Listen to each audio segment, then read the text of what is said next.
Duke, Purdue, and again, Purdue's a team that everybody was ready to write off. How far were we going to drop them? Siena was going to beat them in the first round. Well, they played really well without Robbie Hummel. They did a great job, and when they came up with the second round win over Texas A&M, they just did a really solid job. And Chris Kramer just took the team over, and he's one of those guys. He's the kind of basketball player they used to write books about in the 1930s and 40s. That the kid that'd do anything for the team, and he's the kind of guy that if you were playing in the park, the worst thing you get over here is Kramer look at you and say, "I got him." You're just like, "Okay, I'm going home. I don't need this. This guy's just too tough." And so he's going to get one of the three S's. There's going to be Singler, Schmidt, and Shire. You have to try to find a way to stop them. Kramer's going to probably stop one of them, but there's still going to be two others, and that's going to be the difference. And I just see that Duke going to be able to, the way they defend, that if Purdue doesn't have Hummel to go to and get him out of a lot of tough spots, Duke's going to be able to take advantage of that.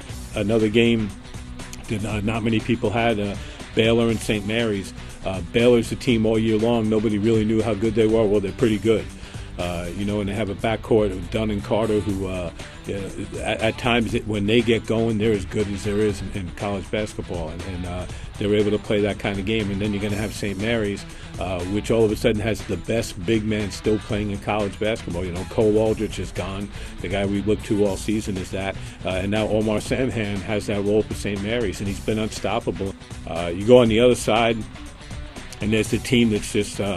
they've become America's team in a lot of ways, but Northern Iowa is sitting up there at the top of the bracket.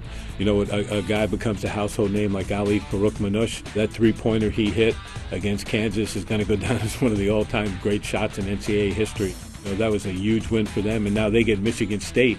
And again, maybe Northern Iowa's luck just keeps going here because Michigan State's going to have to go without Kalen Lucas.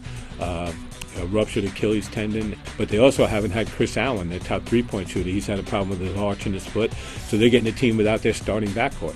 And the way to beat Northern Iowa is to put a lot of pressure on them and really turn the pressure up. Well, now Michigan State's going to have trouble doing that because they're missing two of their guards, Tennessee and Ohio State. Tennessee's just a team that has done everything they needed to do to be successful. They haven't been overly wildly successful. They've just been really good all season.